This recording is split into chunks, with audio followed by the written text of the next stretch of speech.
Chapter 9 precious soil पढ़ाने जा रहे हैं। सॉइल का मतलब आप लोग जानते हैं मिट्टी होता है। प्रीशियस क्यों कहा गया? प्रीशियस मतलब कीमती। क्यों कीमती है? आप लोग तो सोचते होंगे कि भाई मिट्टी है उसका क्या प्रीशियस है। जैसे वाटर को प्रीशियस बोला जाता है कि बहुत कीमती, क्योंकि वो धीरे धीरे खत्म होते जाता है। लेकिन मिट्टी को इसलिए कहा जाता है क्योंकि इसको बनने में बहुत समय लग जाता है, लाखों वर्ष लग जाते हैं, इसलिए इसको प्रीशियस कहा गया है। अब हम देखते हैं कि सॉइल क्या है, सॉइल कहाँ से आता है, क्या है, इसके कितने प्रकार होते हैं, ये सब चीज। तो सबसे पहले आता है top most layer of the earth is soil. जो पृथ्वी की सबसे ऊपरी परत होती है उसको हम मिट्टी बोलते हैं। It is the home of many small animals. ये जो है सारे जानवरों का घर है। सारे जानवर मतलब जो मिट्टी में रहते हैं, जैसे कि इंसेक्ट्स है, छोटे छोटे कीड़े मकोड़े, लाइक जैसे कि अर्थवॉर्म्स, केचुआ लोग जानते ही हैं, एंड्स, चींटियां, centipedes etcetera. Plants grow in the soil. इसके अलावा जो पृथ्वी पर प्लांट निकलते हैं, बीज से छोटे प्लांट्स बनते हैं, बड़े ट्रीज बनते हैं, वो भी मिट्टी में ही निकलते हैं। They get water and minerals from the soil. और उनको मिट्टी से वाटर भी मिलता है और मिनरल्स भी मिलता है। मतलब उसको खाद्य पदार्थ जितने भी चीजें, जैसे हम लोग रसोई में जब खाना बनाते हैं तो कच्चा सामान पापा लोग बाजार से लाके आपके घर में देते हैं, तब मम्मी खाना बनाती है। उसी तरीके से इनको जो कच्चे सामान की जरूरत होती है, जो खाद की जरूरत होती है, मिनरल्स की, खनिज चीजों की जरूरत होती है और पानी की जो जरूरत होती है, वो सब जो होता है मिट्टी से पूर्ति होता है, from the soil. But where has soil come from. अब हम आते हैं कि ये मिट्टी आखिर आती कहाँ से, कैसे बनती है। सबसे बड़ा बात है कि ये मिट्टी कैसे बनती है, ये तो आप लोग को बताया नहीं गया। तो सॉइल फॉर्मेशन, तो सेकंड पॉइंट है सॉइल फॉर्मेशन। तो what is soil formation? The soil process in which the rocks break down into smaller pieces due to the action of wind, water and the heat of the sun. अब देखिए ये definition है आपके soil formation का कि soil formation कैसे होता है, तो और उसको क्या बोलते हैं, उसको हम वेदरिंग भी बोलते हैं। अब वेदरिंग क्या है?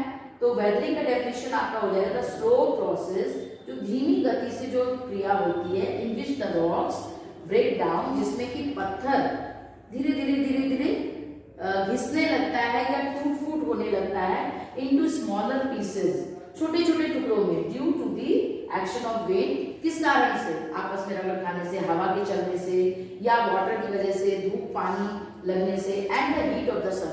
यानी कि कभी कभी बहुत तेज धूप और पानी लगने से वो क्या होता है, पत्थर भी धीरे धीरे टूटने लगता है, जिसको हम अपक्षय भी बोलते हैं, जिसको वेदरिंग बोला जाता है। अपक्षय का मतलब हो गया घिसना या धीरे धीरे खत्म होना, माने खत्म होना मतलब डस्ट के रूप में बिखर जाना। तो इस तरीके से ये सॉइल फॉर्मेशन होता है। इसको डिटेल्स में बताते हैं। It take thousands of year for soil to form. इसमें हजारों साल लग जाते हैं। There are huge rocks on the earth surface, जो कि पृथ्वी पर बड़े बड़े चट्टानें आप लोग देखते हैं। These rocks are broken down into smaller pieces due to the heat of the sun. ये पत्थर जो है धूप पानी लगने की वजह से, सूरज की गर्मी, पानी और बारिश, स्ट्रॉन्ग विंड्स, बहुत तेज आंधी पानी, स्ट्रॉन्ग जो तेज हवाएं होती है, these small pieces of rocks are carried away by strong wind and rain water to distant places. तो ये क्या होता है, जब माने बहुत बड़ी बड़ी चट्टानों को तो ये नहीं कुछ कर पाता, लेकिन जो छोटे छोटे टुकड़े जब उसके हो जाते हैं तो ये हवा से एक जगह से दूसरी जगह लुढ़कते हुए तेज हवाओं में इधर से उधर चले जाते हैं और आपस में रगड़ खाते हैं। धूप पानी लगते लगते वो घिसने लगते हैं और घिसने के ऊपर वो डस्ट के रूप में बिखर जाते हैं। द स्मॉल पीसेस रब अगेंस्ट, फिर वो जो छोटे टुकड़ों में डिवाइड होते हैं तो फिर वो जो हवा चलती है या धूप पानी लगता है तो फिर आपस में वो रगड़ खाते हैं each other and break down further to become fine particle of soil। और इस तरीके से रगड़ खाते खाते वो डस्ट के रूप में कन्वर्ट हो जाते हैं, यानी बारीक धूल के रूप में कन्वर्ट हो जाते हैं। The slow process in which the rocks break down into small, जो कि हम डिफाइन आपको कर चुके हैं कि धीमी गति इतनी धीमी होती है कि हम लोग को वो समझ में नहीं आती या दिखाई नहीं देती, इसलिए इसको स्लो प्रोसेस बोलते हैं। In which the rocks break down into smaller pieces due to the action of wind, water and the heat of the sun is called weathering. तो इसको हम वेदरिंग बोलते हैं। जो ये स्लो प्रोसेस चलता है जिसमें पत्थरों से आपका सॉइल बनता है, इसको हम वेदरिंग कहते हैं। पत्थरों के घिसते घिसते वो डस्ट के रूप में कन्वर्ट होते रगड़ खाने से, तो उसको हम वेदरिंग कहते हैं। ड्यूरिंग दिस प्रोसेस इस प्रोसेस के बीच में डेड प्लांट्स एनिमल, जब वो धूल में कन्वर्ट होता है, पत्थर आपस में रहता है, तो क्या होता है, डेड प्लांट्स, जो पेड़ पौधे मर जाते हैं, and animal also mix with the soil making it rich in mineral and nutrients. तो जो जानवर मर जाते हैं वो भी छोटे छोटे कण के रूप में बैक्टीरिया उसको कन्वर्ट कर देते हैं और फिर जर्म्स वगैरह हो जाते हैं और फिर धीरे धीरे वो भी डस्ट के रूप में कन्वर्ट हो जाते हैं। तो वो क्या होता है कि एनिमल्स और प्लांट्स जो होते हैं मरे हुए, वो सब उसमें धूल में मिल जाते हैं, यानी सॉइल में मिक्स हो जाते हैं और मिट्टी को उपजाऊ बना देते हैं, मिनरल्स एंड न्यूट्रिएंट्स मिक्स कर देते हैं, जिसकी वजह से मिट्टी और उपजाऊ हो जाती है। यहाँ पे आपको फिगर भी दिया हुआ है, action of sun heat on rocks, बड़े बड़े पत्थरों पे धूप दिखाया गया, फिर action of rain on rocks, उसके बाद बारिश दिखाया गया और फिर आपको दिखाया गया कि प्लांट एंड एनिमल किस तरीके से वो मिट्टी में मिक्स हो जाते हैं सड़ते हुए, और फिर fine particles of soil, fine particles soil हो जाते हैं और जिसमें कि पेड़ पौधे बहुत अच्छे तरीके से निकलते हैं। What does soil contain? अब हम आते हैं कि सॉइल में क्या क्या होता है। आप लोगों ने तो जान लिया कि सॉइल किस तरीके से रगड़ करके, अब उसमें सॉइल में क्या क्या होता है। तो इसके लिए देखिए यहाँ पे एक फिगर हमने बनाया है, आप देख सकते हैं। तो इस फिगर टेक सम सॉइल, अब ये प्रैक्टिकल आपको करने के लिए कहा गया है, ठीक है। तो कैसे करना है, take some soil from a garden, आप एक मुट्ठी मिट्टी को जो है वो गार्डन से ले आइए, put it into an empty jar, और एक जार, कांच के जार में, कांच के बोतल में आप उसको डाल दीजिए। डालने के बाद क्या करना है, fill the jar with water, फिर उसमें आपको फिगर में जैसा दिखाया गया उतना पानी भर लीजिए, cover it with a lid and shake well, और उसका ढक्कन लगा के उसको बढ़िया से हिला दीजिए। तो क्या होगा, keep this mixture aside for 15 minute, उसके बाद हिलाने के बाद उसको थोड़ी देर के लिए किनारे जहाँ पे पानी हिले नहीं बॉटल से, वहां पे रख देंगे 15 मिनट के लिए, विदाउट डिस्टर्बिंग, बिना हिलाए डुलाए उसको एक जगह स्थिर रख देंगे।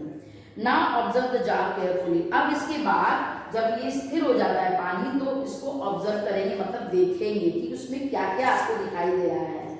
The stone settle down on the water, तो आप क्या देखते हैं कि सबसे पहले जो उसमें कंकड़ होते हैं, पत्थर छोटे छोटे होते हैं, ग्रेवल्स, जिसको हम ग्रेवल बोलते हैं, ठीक है, स्मॉल स्टोन्स को हम क्या बोलते हैं, ग्रेवल बोलते हैं। तो ये छोटे छोटे कंकड़ जो होते हैं सबसे नीचे बैठ जाते हैं, जिसको स्मॉल स्टोन को ग्रेवल भी बोलते हैं। उसके बाद आप देखेंगे कि एक लेयर जो होता है वो कोअर सैंड, जो दानेदार सैंड होता है, बालू, दानेदार बालू जो होता है वो यहाँ पत्थरों के ऊपर जम जाता है, और उसके ऊपर क्या होता है, जो बहुत ज्यादा बारीक सैंड होता है, फाइन सैंड होता है, वो उसके ऊपर रहता है। यानी फर्स्ट हो गया gravel, small stone, then coarse sand मतलब दानेदार सैंड, उसके बाद फाइन सैंड, और देन लास्ट में क्या होता है, मिट्टी, जो मिट्टी होती है जिसको हम कीचड़ भी कहते हैं, पानी के साथ मिलने के बाद वो कीचड़ हो जाती है, ठीक है, तो उसको हम सिल्ट बोलते हैं, वो उसके ऊपर जमा हो जाती है। उसके बाद क्या होता है, जो पानी आपने डाला है वो पानी इकट्ठा हो जाता है, क्ले पार्टिकल्स मतलब धुंधला पानी जिसको कह सकते हैं, उसमें क्ले के पार्टिकल्स मिक्स हो जाते हैं, जो कि आपको आगे जाके बताया जाएगा कि क्ले क्या है, सिल्ट क्या है, ये सब आपको आगे डिटेल्स में बताया जाएगा इसी चैप्टर में। अभी हम सिर्फ समझते हैं कि पानी माने एक प्योर वाटर होता है जो एकदम साफ पानी होता है, उसमें कुछ नहीं होता है, और एक होता है जब मिट्टी घोल देते हैं तो कैसा गंदा सा धुंधला सा पानी हो जाता है, तो उसमें क्ले मिक्स हो जाता है, तो वो पानी यहाँ पे वाटर विद क्ले पार्टिकल्स यहाँ पे दिखाई देगा। और फिर लास्ट में आपको क्या होगा, parts of dead animals and plant, आपको पानी में कुछ न कुछ तैरते हुए दिखाई देगा। इसका मतलब वो क्या चीज है, वो मरे हुए छोटे छोटे जो आपको आंखों से दिखाई नहीं देते, मरे हुए जानवर या फिर पेड़ पौधे की पत्तियां या उसके टुकड़े आपको दिखाई देंगे, यानी वो सबसे ऊपरी लेयर में तैरने लगता है, घास फूस वगैरह होता है वो सब तैरने, तो उसको parts of dead animals and plant ये दिखाई देने लगता है। अब हम आते हैं चैप्टर पे कि सबसे पहले the grains of sand and seen above the stone, stone के ऊपर यही चीजें हम आपको यहाँ पे डिटेल्स में बताया गया है। The water above the top layer is not very clear, सबसे ऊपर का जो लेयर होता है ये दोनों, ये साफ नहीं होता है, एकदम क्लीन पानी नहीं होता है। तो ये क्लियर हो गया आपका, ये फिगर को आप बढ़िया से पढ़ेंगे देखेंगे तो आपको ये क्लियर हो जाएगा टॉपिक की किस लेयर के बाद क्या चीज होता है। अब हम आते हैं next point, soil contain water, soil में मिट्टी होती है, ठीक है, सॉइल कंटेन वाटर। तो आपको कैसे मान लीजिए आपसे कोई पूछेगा, बोलेगा कि आप बताइए तो मिट्टी में जो है पानी की मात्रा होती है, कैसे पता चला, तो आप क्या कीजिएगा, तो आपको प्रैक्टिकल करके समझाना पड़ेगा कि देखिए इससे प्रूव होता है कि ये पानी इसमें मिट्टी में है। कैसे? तो take some soil, put it into tin and cover it with a lid. आप एक डब्बे में या बर्तन में क्या करेंगे, थोड़ा सा मिट्टी ले लेंगे और उसको ढक्कन से ढक देंगे। Put this tin on flame with the presence of an adult. अपने बड़ों की माने बड़ों के साथ, ये नहीं कि अकेले अकेले ये प्रैक्टिकल करने लगे कि देखते हैं मिट्टी में पानी होता है कि नहीं। तो अपने बड़ों के साथ माने आपके साथ बड़ा होना चाहिए तभी ये काम कीजिएगा। गैस के ऊपर या चूल्हे के ऊपर रख देते हैं और उसको चालू कर देते हैं। A flame keep it in 10 minute, और 10 मिनट उसको गर्म करते हैं नीचे से बर्तन को। तो you will see water droplet on the inner side of the lid, this proves that soil has water in it. तो आप जब ढक्कन खोलेंगे 10 मिनट के बाद, तो आप क्या देखते हैं कि ढक्कन में पानी की बूंदें नजर आ रही। जैसे मम्मी लोग चावल बनाती तो चावल में पानी होता है और जब ढक्कन खोलते हैं तो उसमें से पानी, ढक्कन से पानी गिरने लगता है। उसी तरीके से मिट्टी का जब ढक्कन खोलते हैं जिस बर्तन में गर्म किया जाता है, तो आप क्या देखेंगे कि उसमें से पानी निकल रहा है। तो ये क्या प्रूव करता है कि मिट्टी के अंदर पानी था जो कि वाटर पेपर बन के लीड में चिपक गया। The water present in the soil is called moisture. तो ये जो इसमें पानी जो प्रेजेंस होता है वो मॉइस्चर कहलाता है, नमी। ठीक है, पानी बहुत ज्यादा मात्रा में नहीं होता है, लेकिन मॉइस्चर के रूप में जो मिट्टी के अंदर पानी होता है वो मॉइस्चर कहलाता है। The amount of moisture varies from soil to soil, और ये अलग अलग मिट्टियों में अलग अलग मात्रा में पाया जाता है। अब हम आते हैं last point, soil has air. इसी तरीके से अगर हम बोलते हैं कि सॉइल में एयर है, तो आप बोलिएगा कि कैसे, सॉइल में एयर तो दिखाई नहीं देता है, ये कैसे संभव है? तो उसके लिए भी हम आपको एक प्रैक्टिकल बताते हैं कि take some garden soil, put the soil in a transparent jar. आप एक गार्डन से मिट्टी ले लीजिए और एक ट्रांसपेरेंट मतलब जिसमें आपको दिखाई दे वैसे बर्तन में मिट्टी को डाल दीजिए। So that the jar is half full, और उसमें आधा ही मिट्टी भरना है। pour some water on the soil, और उसमें क्या करना है, एक गिलास से पानी को डाल देना है। तो क्या होगा, you will C bubbles float up. तो जब आप पानी उसमें डालेंगे तो आप देखेंगे मिट्टी में से बबल निकलता है। जब आप मिट्टी में पानी डालेंगे जार के बर्तन में तो क्या होगा, उसमें से बबल्स, आप गौर करके देखेंगे तो उसमें से बबल्स निकलते हैं, यानी बुलबुले निकलते हैं। दिस हैपेंस, ये क्यों होता है, क्योंकि जब पानी डालते हैं तो पानी स्पेस घेरता है और जहाँ पे एयर रहता है वो पानी वहां जाने लगता है। तो एयर क्या होता है, बबल्स के रूप में पानी से बाहर आने लगता है। Because there is air trapped in the soil, this air escape as bubble. तो वो एयर जो है बबल के रूप में पानी से, क्योंकि बबल में तो दिखाई देता है वो एयर होता है और वो बाहर आके निकल के फूट जाता है। तो इस तरीके से ये प्रैक्टिकल आप लोग करके देखेंगे। इस चैप्टर का आज हम इतने ही पार्ट बताएंगे। नेक्स्ट हम जब वीडियो बनाएंगे तो उसमें टाइप्स ऑफ सॉइल के बारे में बताएंगे। Okay, thank you.